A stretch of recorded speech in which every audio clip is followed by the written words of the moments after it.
شروع کرتا ہوں اللہ کے نام سے جو بڑا مہربان اور نہایت رحم کرنے والا ہے۔ سیدنا عمر بن عاص رضی اللہ تعالیٰ عنہ سے مروی ہے، وہ کہتے ہیں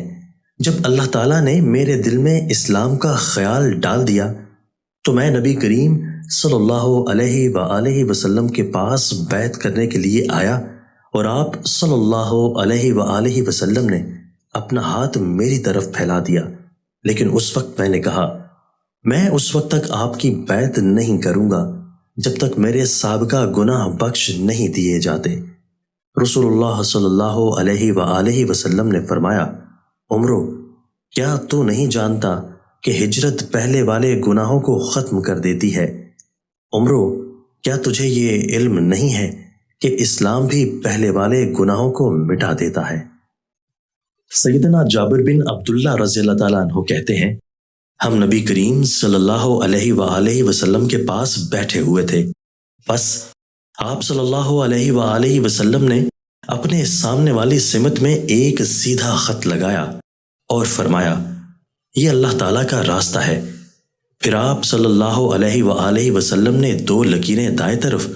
اور 2 لکیریں بائیں طرف لگائیں اور فرمایا یہ شیطان کا راستہ ہے۔ پھر آپ صلی اللہ علیہ وآلہ وسلم نے درمیان والے سیدھے خط پر ہاتھ رکھا اور یہ آیت تلاوت کی، اور یہ کہ یہ دین میرا راستہ ہے جو مستقیم ہے،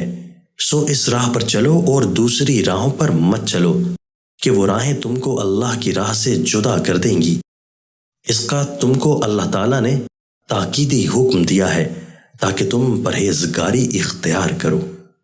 سیدنا عمر بن خطاب رضی اللہ تعالیٰ عنہ سے روایت ہے کہ رسول اللہ صلی اللہ علیہ وآلہ وسلم نے فرمایا بندے کا اپنے گھر میں نفل نماز ادا کرنا نور ہے، جو چاہتا ہے اپنے گھر کو منور اور روشن کر لے۔ دوستو، اللہ تعالی ہمیں ان احادیث مبارکہ پر عمل کرنے اور اپنی زندگیوں کو سنوارنے کی توفیق عطا فرمائے۔